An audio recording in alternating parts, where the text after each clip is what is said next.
They helped our country during the war in Afghanistan, but President Trump is cutting the funding to help the Afghan allies resettle in the U.S. ABC 10 News reporter Danny Miskell looks at the fight to keep these families from being forced back under Taliban rule.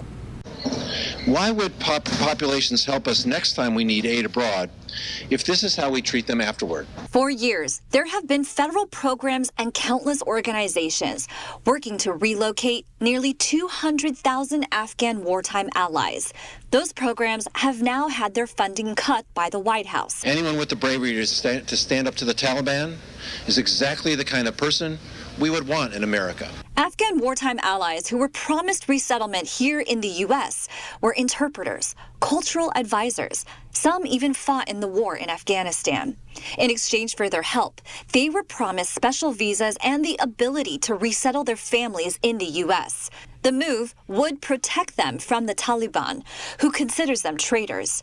To American veterans like Sean Van Diver, they're brothers. These are people who stood beside us, who saved our lives, who we became like family. Van Diver founded Afghan Evac, a nonprofit in San Diego that has been helping Afghan wartime allies resettle in the U.S.